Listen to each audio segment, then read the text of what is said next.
coming. You can sense it everywhere. You can see it in the faces.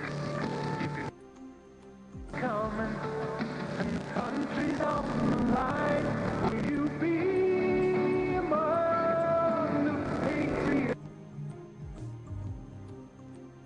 Hi, I'm Walter Reddy. Hi, and I'm Jill St. James. And tonight we have a special guest, an author of a best-selling book, James Collier. Welcome to the Welcome. show. It's a pleasure to be here tonight in the snow. It's coming.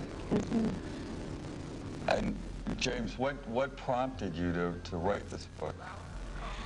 Well, the book, Vote Scam, The Stealing of America, it's been a 25-year investigation into how elections are rigged in the United States. Now, I know there's a lot of people out there that are going to take umbrage at that. Elections rigged, because it's our birthright.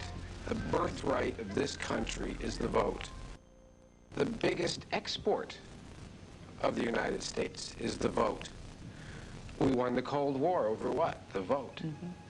Haiti, the vote, everywhere, the vote. So back in 1970, my brother and I were living in Miami, and we were friends with all the liberals of the time, the Tom Haydens and the people like that.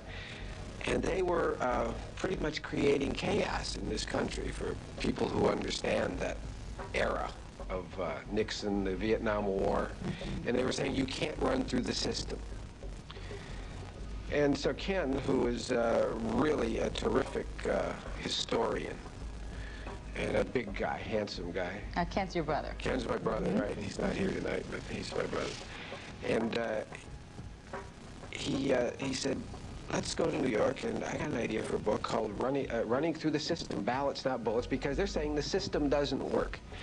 So we got in our little car and we drove all the way to New York, and we went to see Dell Publishing, cold, right off the streets. And Geraldo Rivera, even, one of the very first interviews that Geraldo Rivera ever had as a kid was me in Grand Central Station. Talking about the book, because in one page, Ken wrote this brilliant one-page prospectus on the book, and Dell bought it, gave us a really good advance.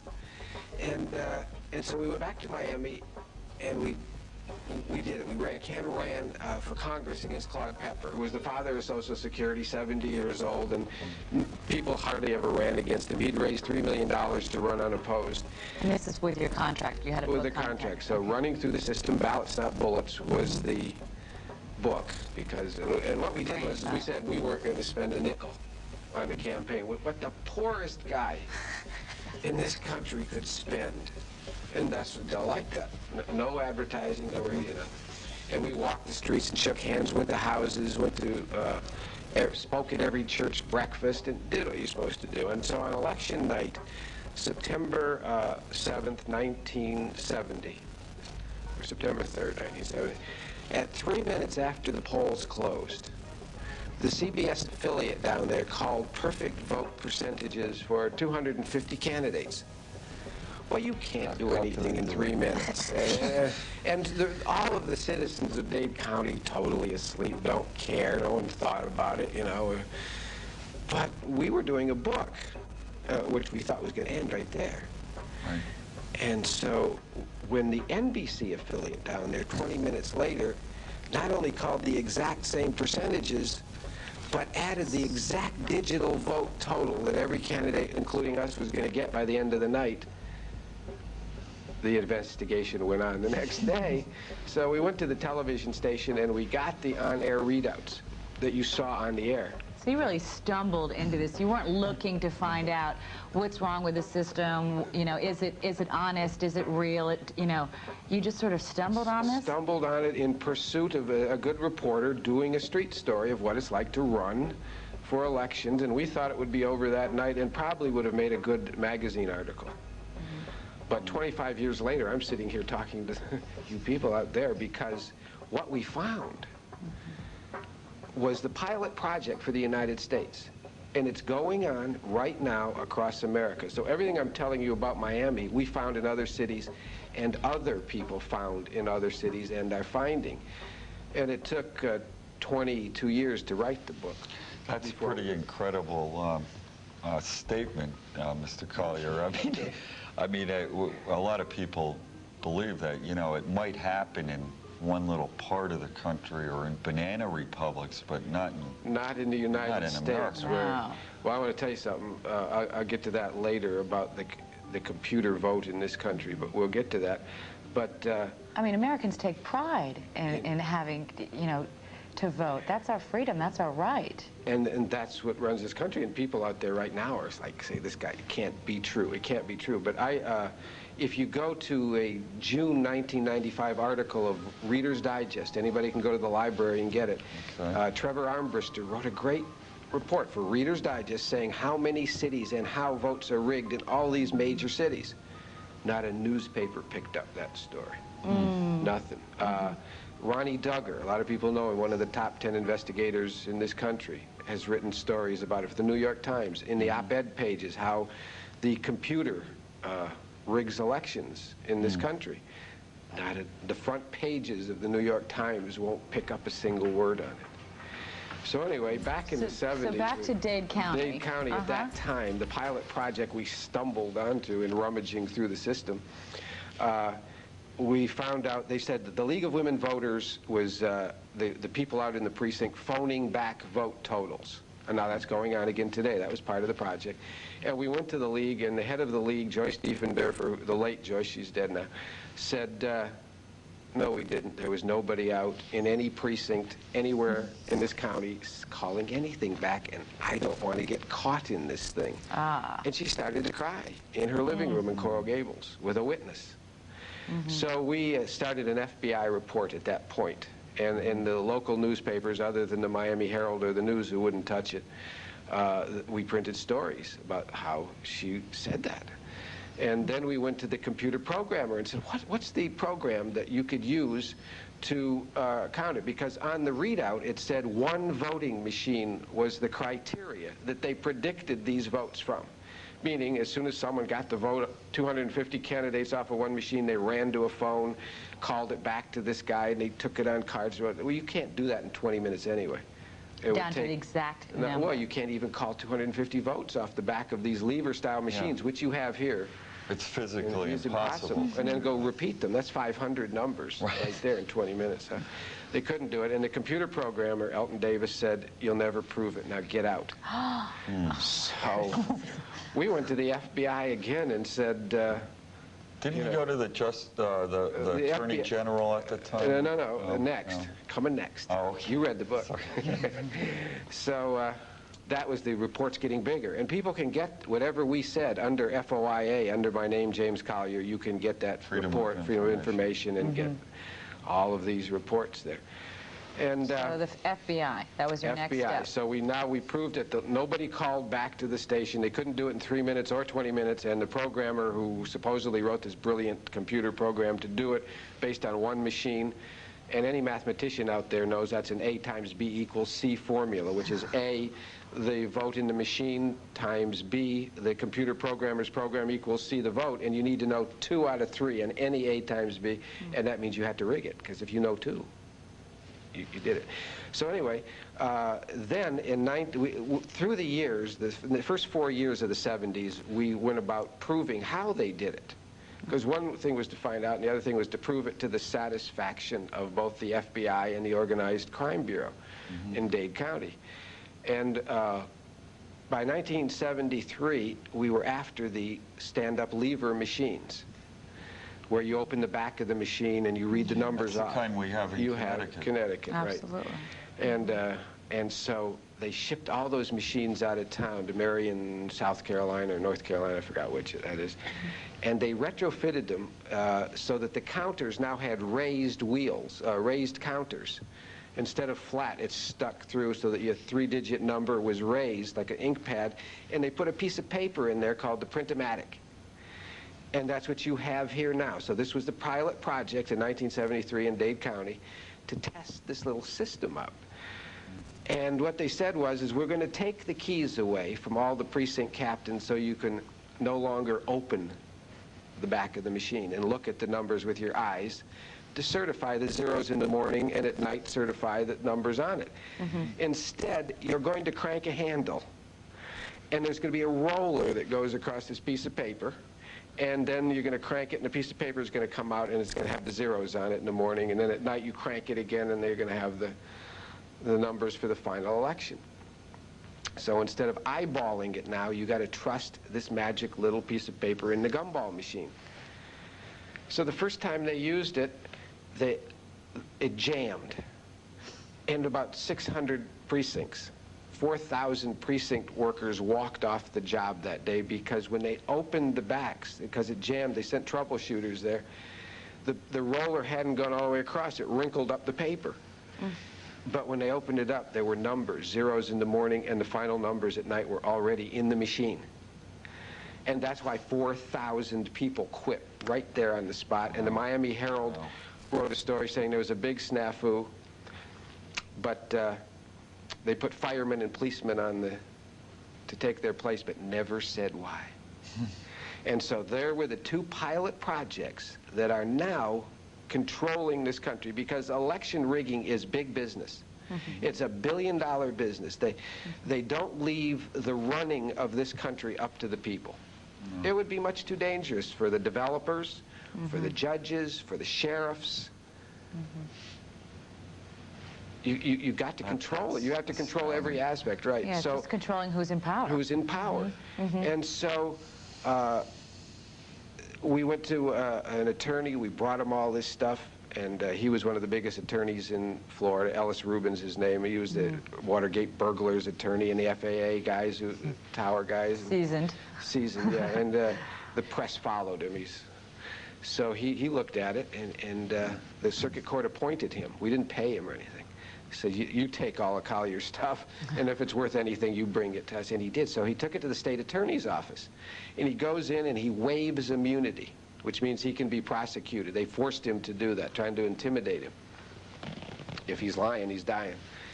So we figured we had the Pulitzer there because our champion was going to come out and win this thing. And he comes out and he looks at the camera and he says, Janet Reno has told me to tell you that the statute of limitations has run out on the crime and she refuses to prosecute. And with that, he ran out of the building. Now, she was the assistant He was the assistant state attorney, state attorney in Florida at the time. That is correct. And she admitted there was a crime. Wow. She lied that there was a statute, and she said she wouldn't prosecute. And that was the first time she obstructed justice, and it's following her to this day. But your attorney, Ellis Rubin, really knew that you had a case. Oh, he did, but whatever. He fought for you, and he went, put his name on the line. Yeah, up to that point. And then something frightened him away. Whatever was to this day, he's not told us, and we don't have it in the book. We tell the story, of course. And in the book, it's like he's driving off, and you're like running after the car or something. That's like, right. wait a second, what do you mean? What did she say to you? And my brother, what is it? Alice was like stared straight ahead. Right? I don't want it. Yes, I he traumatized traumatized it. Janet Reno traumatized this man.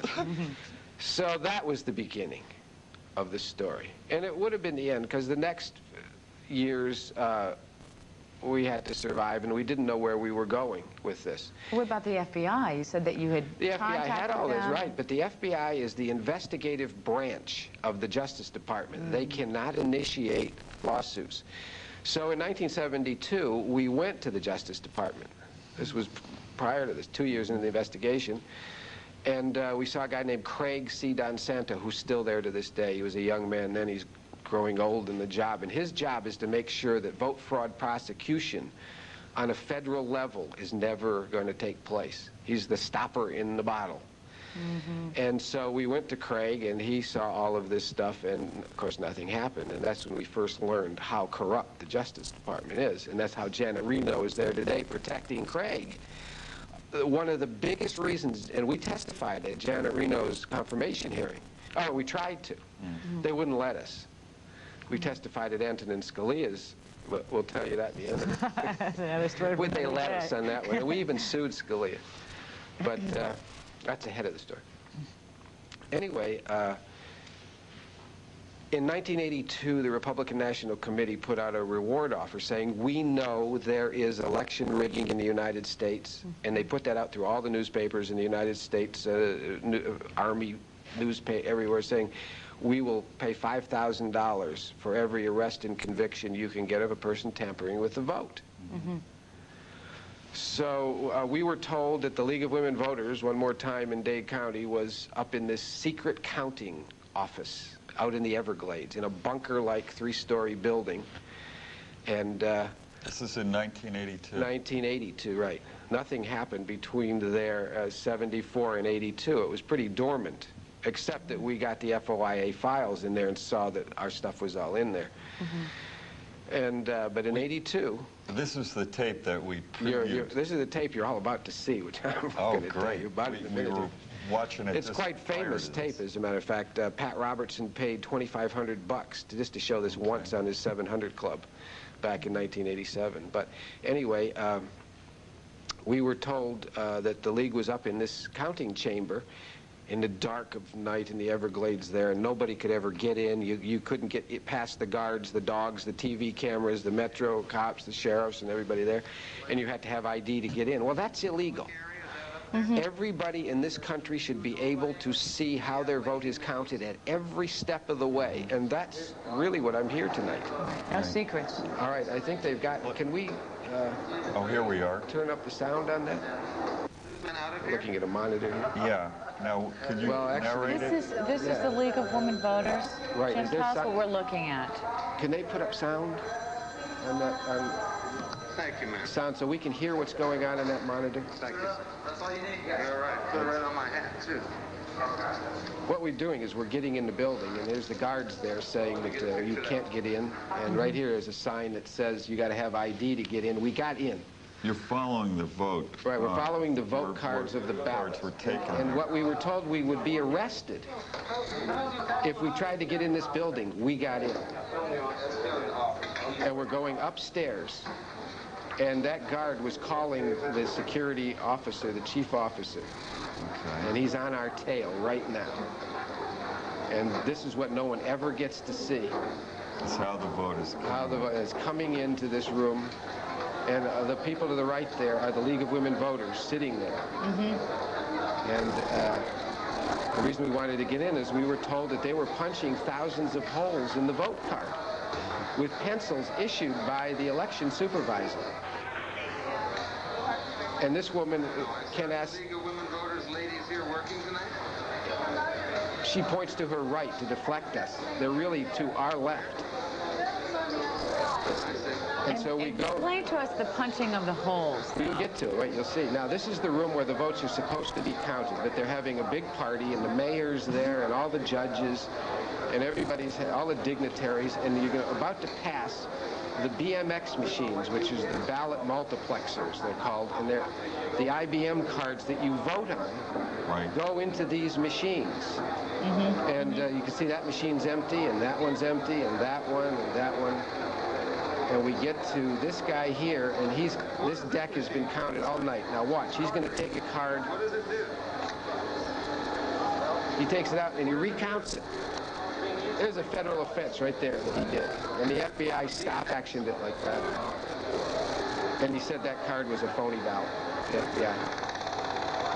Oh, and they just knew that it was a phony ballot. Yeah, they could see the holes were running the wrong direction in the card. What happens then? Then what do you do with it? Straighten it out and try it. No problem. Okay. Where are you from? What is your name, sir? Where are you Joe from? Malone. Joe Malone. Yes. I'm from the Home News, Joe. How are you? Okay, fine. Good to see you. You going to be running the BMX cards through the master computer later on? No, Well, who's going to be doing that? that's not the way it works. Maybe you could show us. We'd certainly like to see. Well, this is not the time, not during processing. We have ample opportunity before the... Oh, we would like to follow one of the BMX tapes Well, down into I'm the going to have to basement. ask you to get over on this side here. You want to... Surely. Are you the computer chief of this election No, I'm division? not. Who is? Please get over here. You say you're not. Are you denying what you are, or are you? Are you the computer chief? What is your name? My my name isn't at issue here. Yours is, sir. What is your position here? Move over there. What is your position? You want to come on out with me? Sure.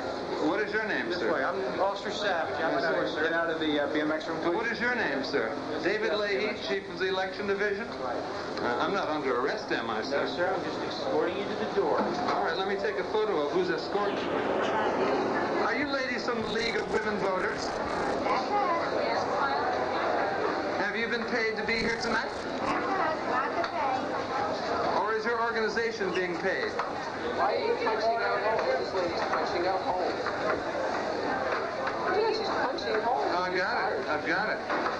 Why are you punching holes in that card, madam? Look at her dress. You can see how many cards she's punched. Sure. And she said it didn't go through all the way.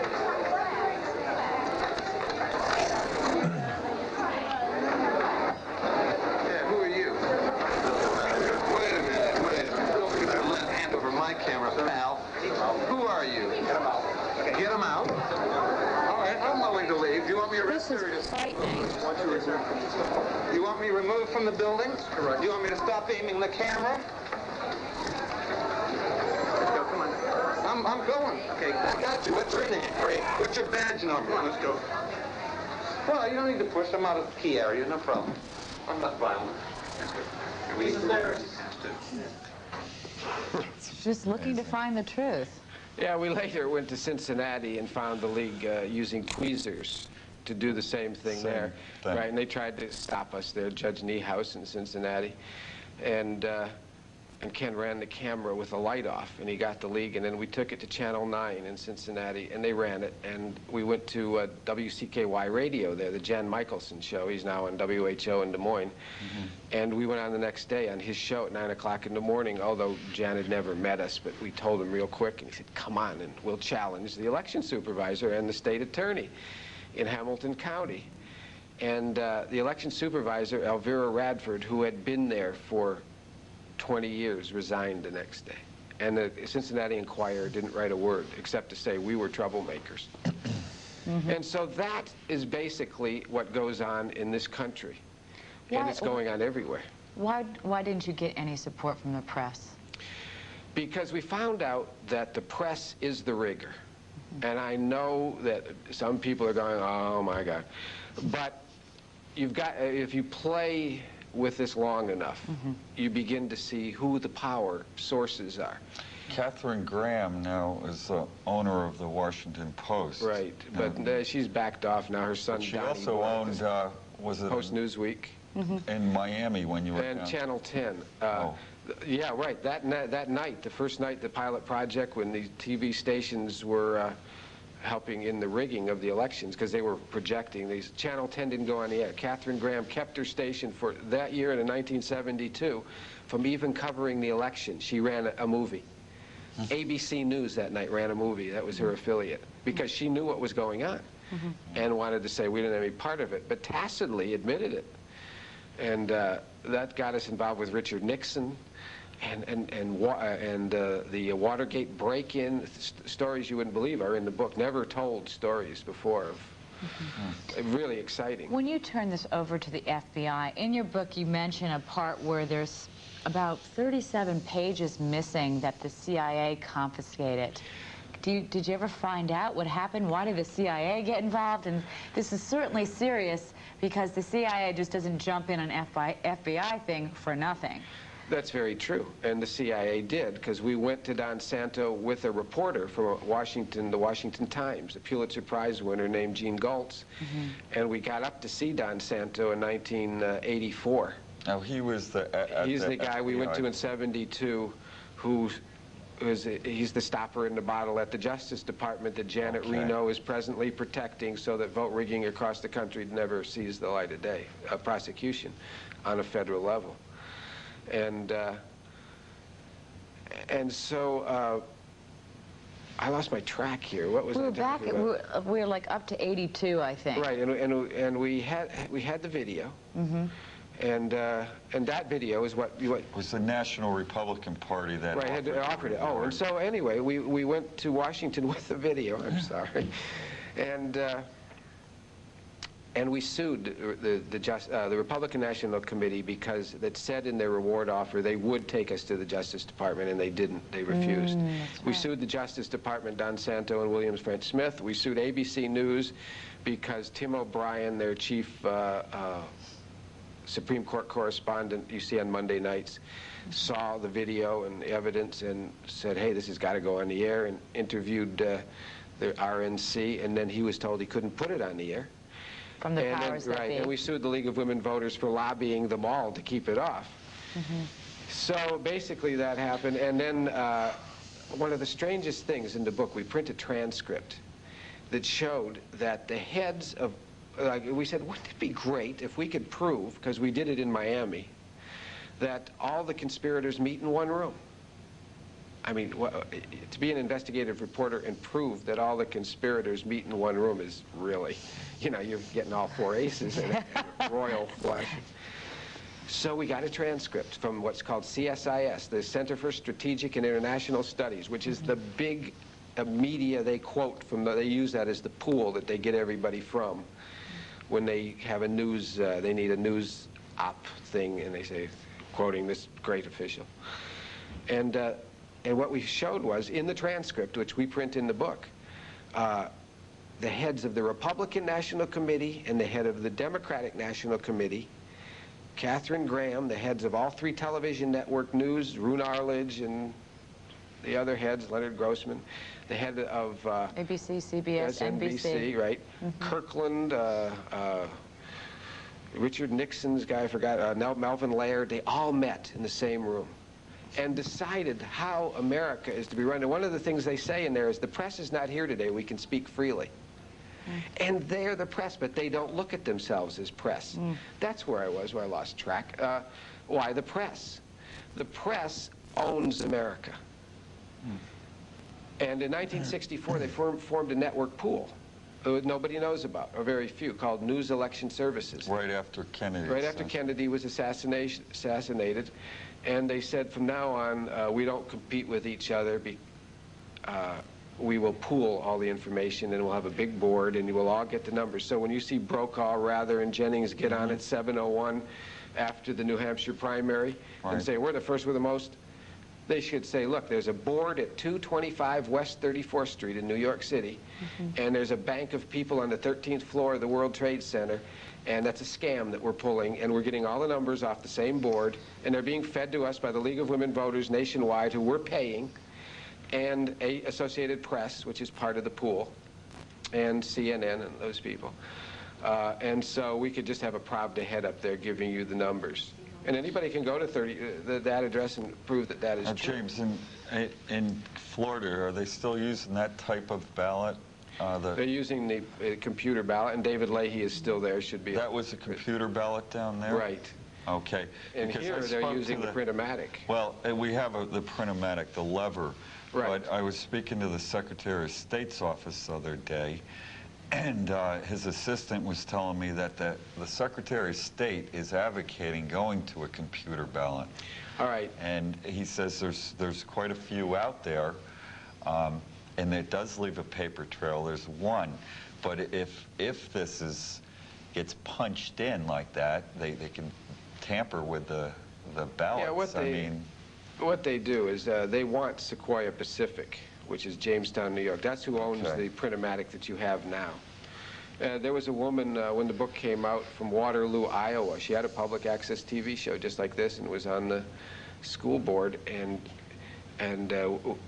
she read it, and they had the Print-O-Matic there in Waterloo and through Iowa. And I said, hey, look, go to them and say, you want to look in the back of the machine. You don't want them to just crank that handle. You want to open the machine and verify there are zeros on everything and nothing on the piece of paper. Before the election. Before the election. And they said, when hell freezes over, lady. And the Waterloo Courier vilified her like you wouldn't believe, and told people not to read the vote scam book, vilified me. And so that what's happened since the book came out is basically people across this country have been saying, you know, we know it's true what you're saying, and we found it before we found your book. And now, you know, we have the book here we can show to people who doubt this is going on. Right. But like a lady called me the other day, Susan Brenneker. She ran for the council in Jefferson Parish, New Orleans, which is east of the Mississippi, because the other part of New Orleans is west of the Mississippi. And her opponent, or who ran against her, his nephew was the election supervisor. And she was really, you should get her on this show someday. She is like the girl next door. And she is so funny and hip that everybody loved her in town. I just talked to her once, and I realized what kind of, you know, like Doris Day with an attitude a bit. But she's really cool. And the election supervisor, I forgot what she told me, either the night before or the night after the election, put a bullet in his head, the kid. And she lost to the uncle. And so she took a video camera, and she went to the warehouse where the computer was stored, and she videotaped, and I can't wait to find out more about how she got in and how she had the chutzpah to do all this.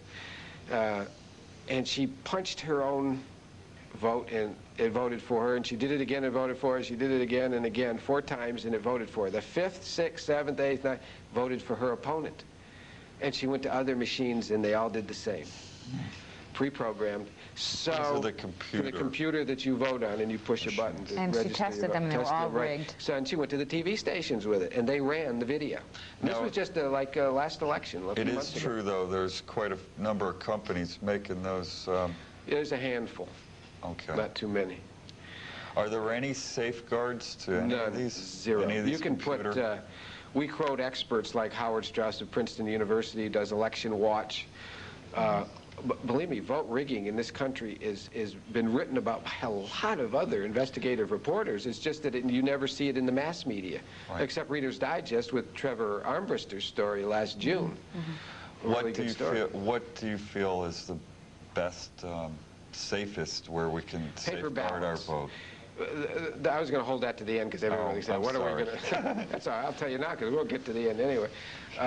All the major democracies of the world use paper ballots. Israel, India, 270 million voters. Great Britain. Nobody is as dumb and gullible and as asleep as the United States citizens. I mean, I'll bet you that a lot of people turned this off tonight. They didn't want to know from this. They didn't want to know what they're hearing here tonight, and even they're hearing is that can't possibly be. It's shocking. It and really I'm is. saying, you go to your election supervisors in the state of Connecticut tomorrow and say, I want to look in the back of those machines. I want you to show me how the print-o-matic works. I want to be able to open that machine. Should be your right. Yes, your right, absolute right under the Constitution to know every bit of it, how your vote is counted. Yeah. We should not have a secret count, only a secret ballot. In Oregon, they are voting by mail now. That is the sickest thing I've ever heard.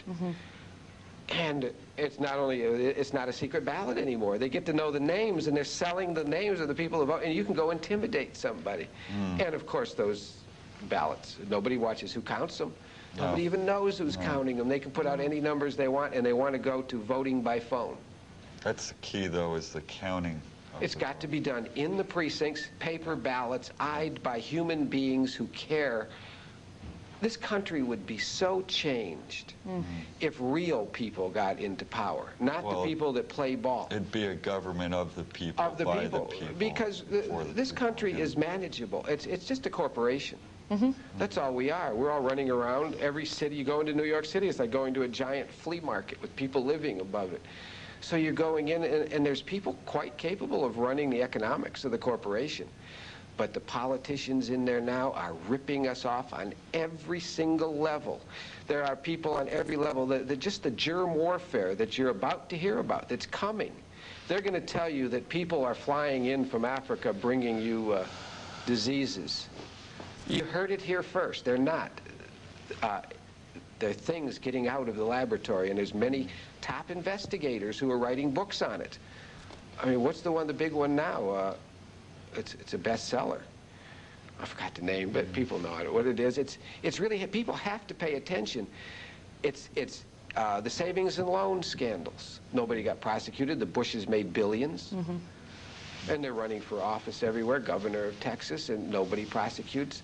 They rig elections in order to put judges in. When this lady, Susan Brenneker in New Orleans, went to court, the newspaper wouldn't print a word. The newspaper wouldn't print a word of what the television showed she found. That ought to tell you something.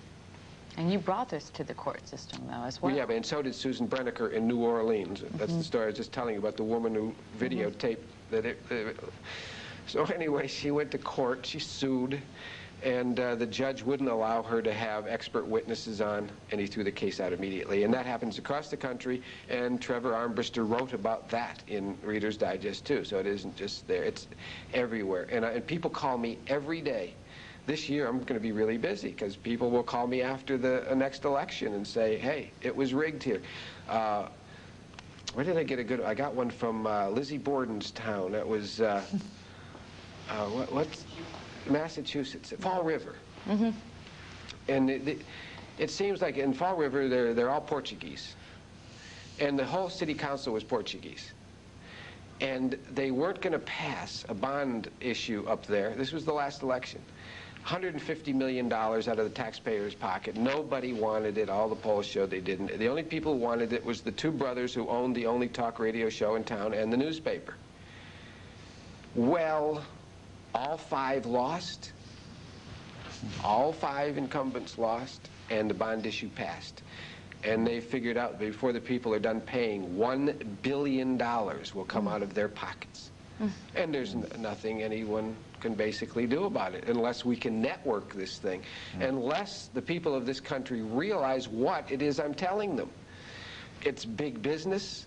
It's billion-dollar business running every venue from the smallest city. Well, okay, not small cities, because there's nothing there to steal. But if you can steal, if you can get zoning variances for the big-time developer in town, like in Florida, encroach on the Everglades, wherever you need variances, if you need the judges in, you need the sheriffs in, you need all the constitutional offices in, you need the state attorneys in, the tax collector, people like that. You have to control these offices.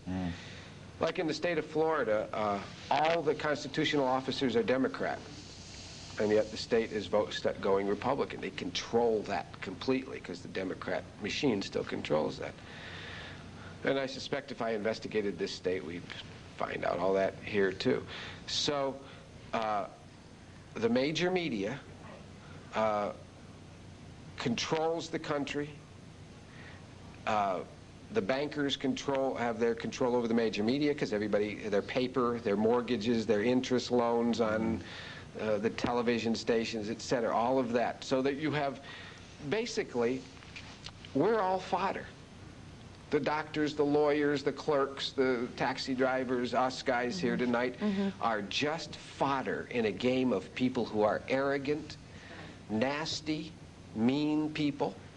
And greedy. Greedy. And they have a big agenda. And right now, Clinton is one of the guys who jamming through that agenda, especially world trade. NAFTA, GATT, taking away the sovereignty of the United States because world trade says that no longer will our intellectual property rights here mean anything, our patent rights, they'll all be controlled by a foreign group of people, and we'll have one vote on all this, and they can literally rape us, and they're going step by slow step. Everything they're inching along, because these plans were put into place years and years ago. And the think tanks, and people who say it's just a conspiracy theory, let me deal with that for a minute. If the three of us were in a room, two of us would conspire against the third. It happens. It's the American way. Conspiracy theory is not theory. People conspire. And we print transcripts in the book about the conspiring. Well, this isn't a theory. You have facts. Yeah, ours is to total back it fact, up. but people get together. So the right. think tanks that are out there, the big ones in Washington, and the major think tanks of the bankers and the media people get together, and they figured it out that they really don't need people, and they don't need the middle class. Just that the stock market is going up right now. Why? Not because the companies that are selling goods and services are doing so well. They're not doing any different than they did a year ago. they're whacking off hundreds of millions of dollars on salaries of people. And so everything's computer driven, so that the computers say, "Oh, look at the profit we got here, man." And so it goes up, and all the boobies out there buy it, and all the people say, "Hey, look at that." They don't check because their portfolios are going up. But what they're doing is they're just taking middle-class jobs, management jobs, people living in $500,000 houses. I've interviewed a lot of them for the next book. And those jobs are disappearing across this country. You just hear of AT&T, but like I interviewed someone from Maricopa County, Phoenix. I think it's Motorola is there, just laid off 1,000. Beneficial Finance in New Jersey just laid off 80 in one section, 100. You're not hearing. Once downsizing started, I don't know who did it first, but when it started, the corporate executives started saying, "Oh, look at that. That guy's getting a golden parachute, and he made $3-4 million by getting rid of all those middle jobs. Took all their salaries, looked like a big profit, but they're making the profit on the salary, not on the good and service." And it's a one-time phony issue.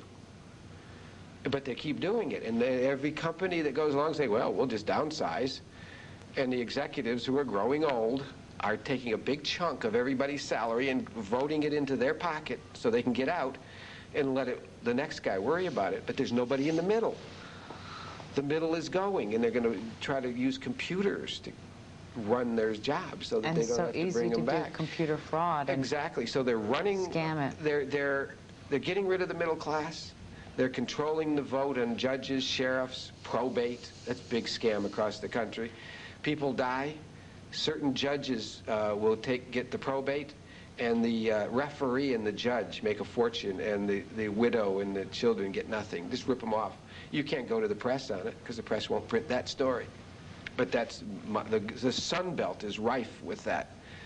California, Florida, just stealing people's inheritances, and you can't go to the press. And the press is the fourth. The press was considered by the people who set up this country as the only safeguard left against a government that will, the founding fathers said, do this to you.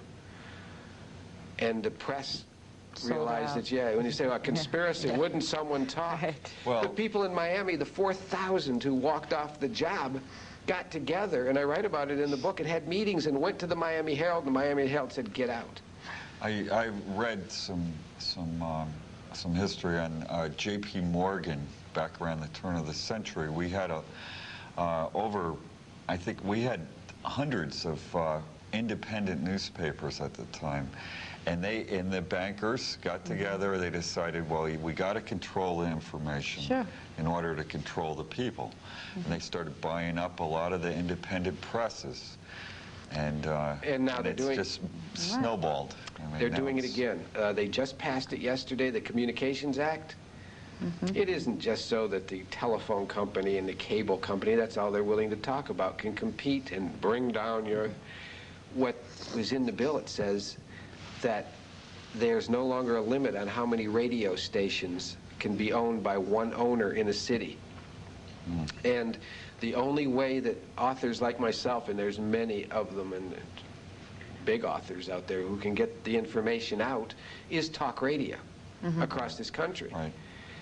And so if they buy up those stations, all those talk hosts are going to be fired. Well, thank God we have public access, and So around far. the country. So far, you have public access. We have the right to. And you have underground. access. There's a fax network. Right. There's People don't know about it. Fax network is big. Shortwave radio, internet. People are talking about this, but it's quietly being talked about.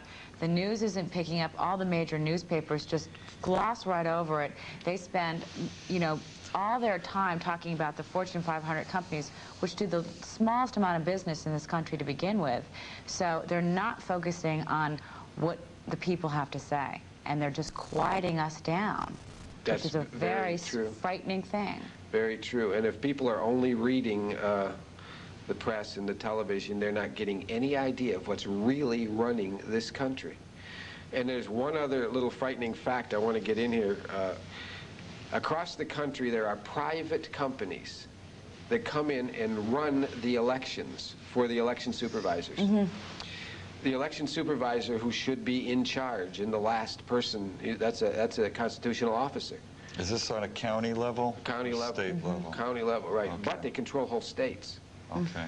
They'll go in and cover the whole Midwest or cover the whole Southeast, like Fiddler and Chambers we write about in there, DFM in California, Triad out of Ohio, and there's more. Then they control the whole states, and they use their software, their programming. The election supervisor stands back, and there's no public bid on this. The public doesn't know it's happening.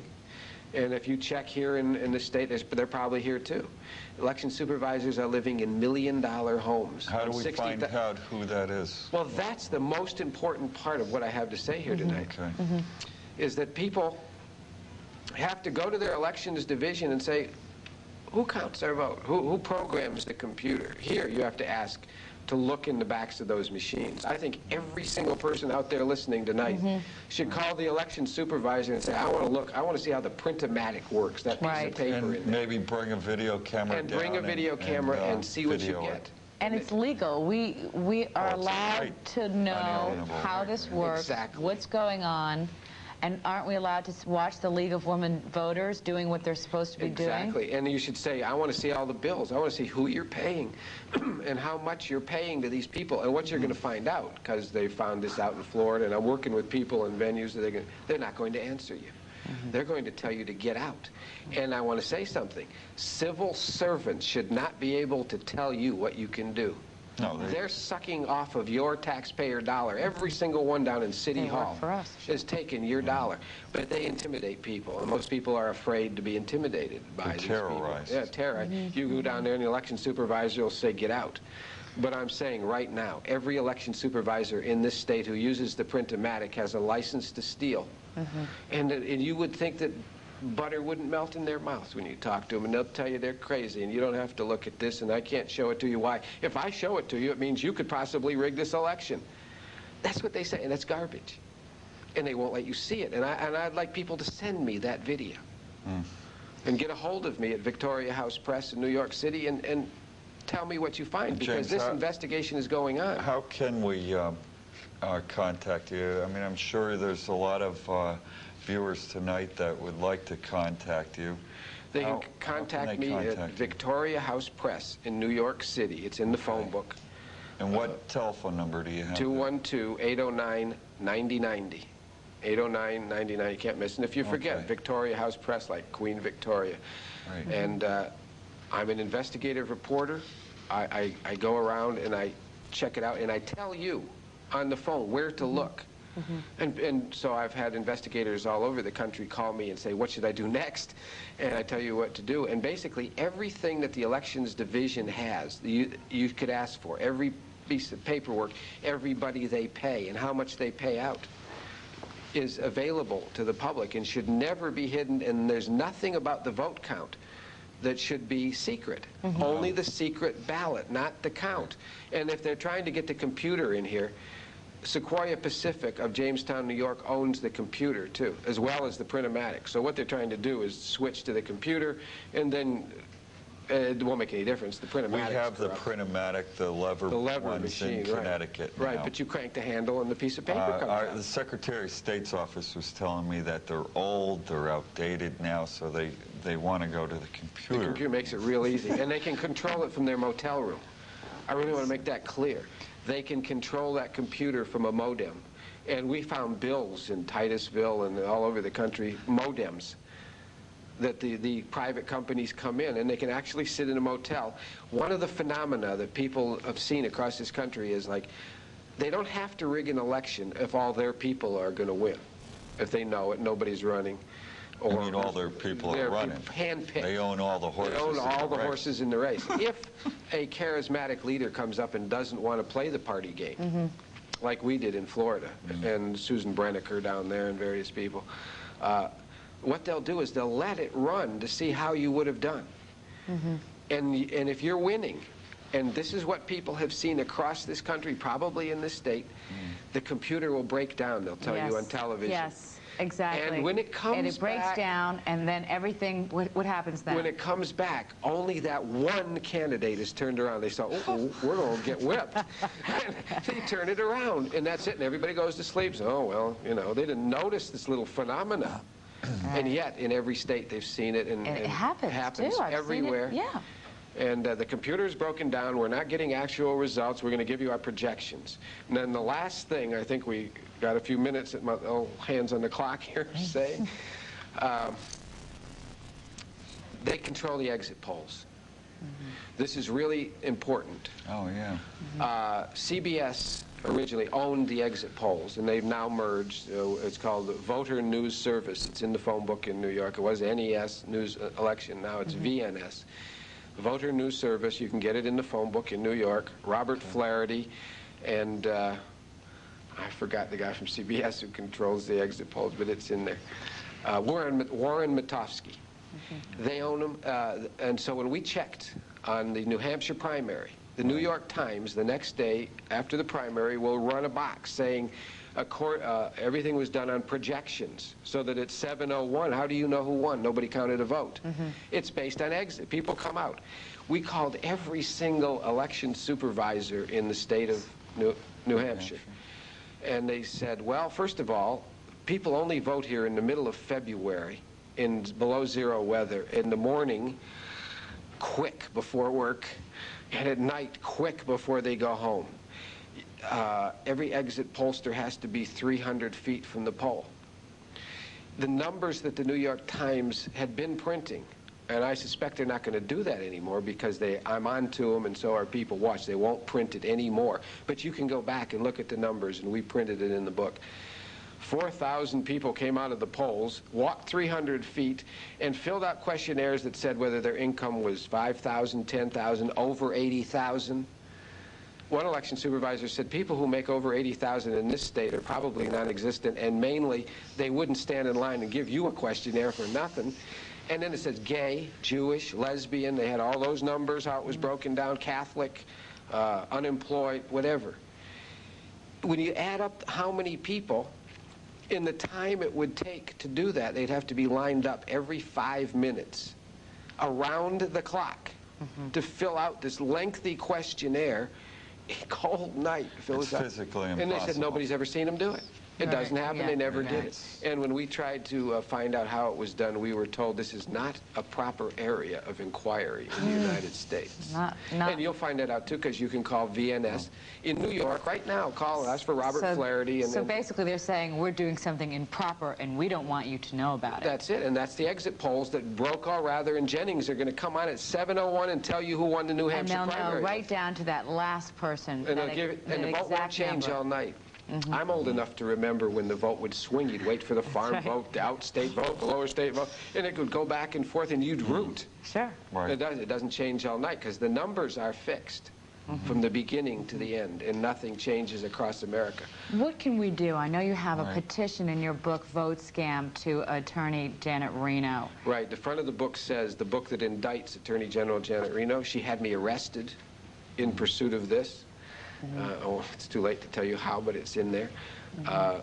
Janet and I have a meeting with Destiny, a rendezvous with Destiny somewhere along the line, unless she gets out of office before I get her. But if people really want to bring this country back to the Norman Rockwell days, which we can, to the days when things really were kinder and gentler, run by real people, not the lawyers who play ball out there in every community and are scared to death of the power So people brokers. want more information, and the number again is 212 809 809 9090. 9090. Right, and I'm willing to speak, I'm willing to investigate, and if we can blow it out of the water and go back to paper ballots counted in the precincts, and they should be put in see-through plastic boxes so they can't use a box and stuff it, and sit there and have election sciences in high schools and colleges, and have everybody care about the vote. It will change this country overnight. But if you don't do it, it's going into the pits of greed that is beyond anything that will... the next 4 years that Revelation said so, for you people who've read the Bible, Revelation said the next 4 years are going to be terrible, and it can be stopped if people really care. Mr. Collier, what exactly, where do you think I have spoken to some state representatives and state senators and asked them to come on, and hoping that they're watching this show tonight, and I want them to come on and address these issues that to ensure the people that we do have. You can't. None of them. They're all beneficiaries, and as long as they got the print-o-matic in this state, well, how can you have to trust them. What can the people do to the people ensure can that go to court. votes aren't stolen? The people can go down with video cameras like flies. Hundreds of you should go to the elections division. Yeah. You shouldn't just sit home or turn this show off. Numbers. Yeah. And go down and force them. And when that hand is forced, you should go to the newspaper and say, look, we know you're part of it. You're part of it. You make a fortune every time there's an election. You control the power. The major newspapers, you're saying. Even the local ones that are in control. locals, But the majors are. I mean, I'm yeah. sure the Hartford Certainly. paper here and the... I think people know a little bit about this too, and I All over the think country. it's just overwhelming. It's frightening, and you know the establishment has all this power. We need to take the people need to take the power The establishment back. are just guys who put on their pants who would be scared to death if you come after them in numbers and say, we want our vote back.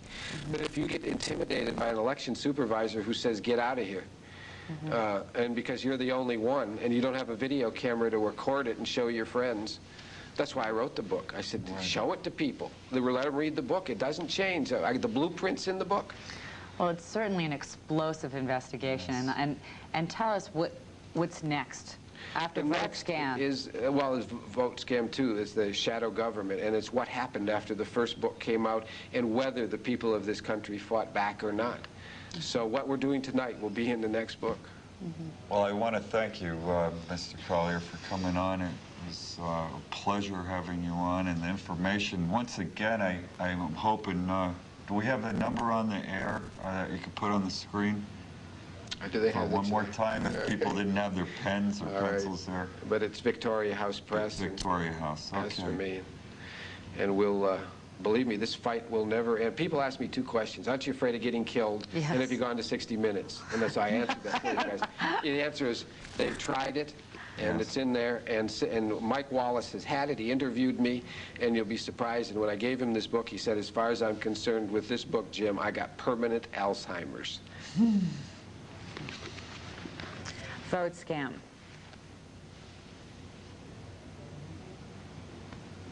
We have 30 seconds left. Oh, well. So.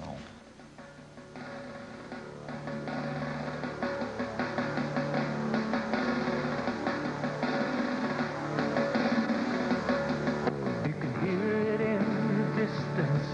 You can feel it in the air. You can tell the time is coming. You can sense it everywhere.